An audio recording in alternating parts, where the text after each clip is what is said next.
Bonjour. Bonjour. Quelle est l'influence du décor, ou son absence d'ailleurs, dans le jeu du comédien? Le décor, c'est comme les costumes. Vous savez, quelquefois au théâtre, par exemple, on répète sans décor, sur un plateau vide. Et il arrive un moment où on s'essouffle, c'est-à-dire qu'on ne trouve plus rien dans le jeu. Et puis, le décor arrive, les costumes arrivent, et tout d'un coup, tout prend forme. Et en général, c'est dans les derniers moments. Le décor est vraiment comment dire, un personnage important. Je vais vous donner un exemple, par exemple sur un film avec Louis de Funès, un film d'Édouard Molinaro, vous savez, où il y a la fameuse scène du nez qui l'étire. Eh bien, Louis de Funès n'arrivait pas à jouer cette scène durant le tournage, alors qu'il l'avait joué de nombreuses fois au théâtre, tous les soirs. Là, il n'y arrivait pas. Et Édouard Molinaro a eu l'intelligence de recréer avec le décor un décor de théâtre. C'est-à-dire qu'il a demandé à tous les techniciens de venir assister à la scène, il a replacé des tréteaux, et là seulement, Louis de Funès est arrivé à rejouer cette scène. Parce que, voilà, changement de décor, changement d'ambiance, le décor c'est organique, c'est pas simplement des choses posées comme ça, c'est pas simplement pour décorer, ça fait partie de la pièce. Vous voyez bien, même dans nos vies de tous les jours, vous revenez dans un décor que vous avez connu enfant, avec les gens que vous aimiez enfant, et tout d'un coup, la machine à remonter le temps se met en route. Donc c'est bien qu'il y a quelque chose d'organique avec un décor. Durant votre carrière, y a-t-il eu un décor qui vous a mis mal à l'aise?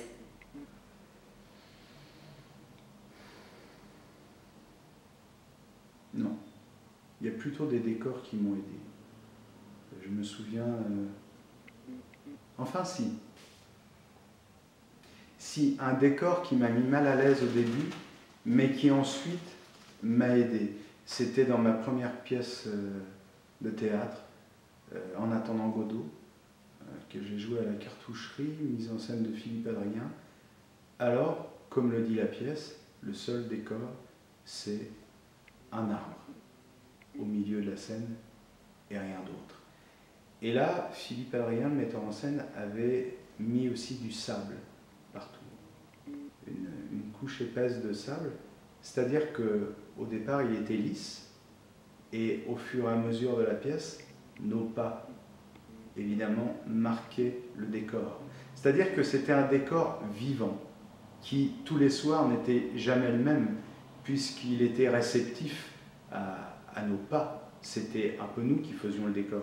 Et évidemment, ce décor, dans un premier temps, il y avait rien. On ne pouvait pas s'y raccrocher, je veux dire. C'était nu, c'était... Et à un autre moment, quand on a avancé dans les répétitions, eh bien cette nudité du décor a laissé toute la place au jeu. C'est-à-dire qu'il ne venait pas, commenter le jeu. Il laissait toute la place au jeu. Et là, c'était formidable. Parce qu'il y avait les mots, l'arbre et le sable. C'était c'était un beau trio. En tant que comédien, vous avez la possibilité de voyager dans le temps. À quelle époque pour le décor souhaiteriez-vous tourner? Là, je dirais...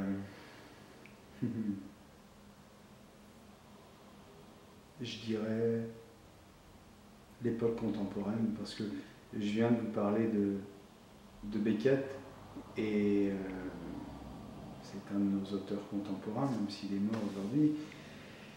Et j'aime quand c'est épuré, plutôt. La dernière pièce que je viens de jouer, Votre maman, au théâtre de l'Atelier, c'est pareil, c'était un décor épuré, totalement épuré, avec deux couloirs, un mur sur lequel il pouvait y avoir des projections.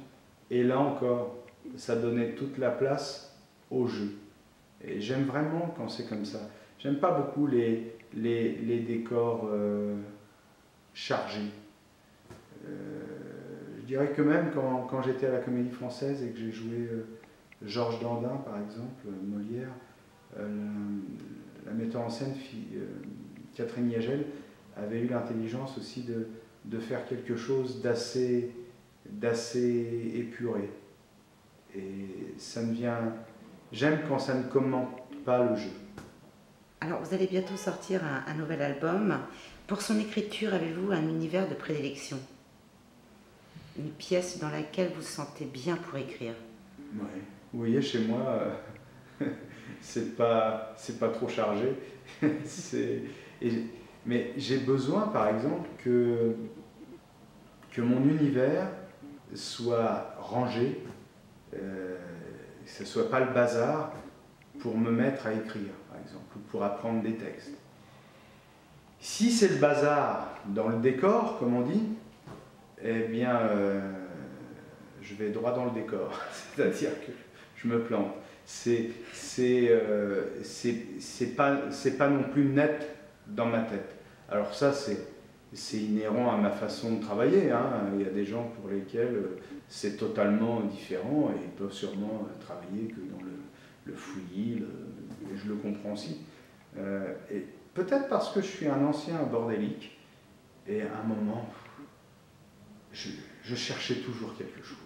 C'est-à-dire que c'était le bazar chez moi. Et la moindre chose, je mettais des heures à la retrouver. Et un jour, j'ai dit, j'arrête, j'en peux plus. Je vais ranger au fur et à mesure. Et puis, je m'y suis tenu parce que sinon, c'est infernal. Chez vous, quelle est la pièce ou l'objet déco qui vous décrit le mieux? Les murs blancs. Certainement les murs blancs. Parce qu'un mur blanc, c'est comme un acteur, un mur blanc. C'est comme une page blanche. C'est à soi de la faire vivre. Et moi, j'attends que les textes, que les metteurs en scène me fassent vivre, que je suis un mur blanc, et j'attends que quelque chose s'imprime, voilà, sur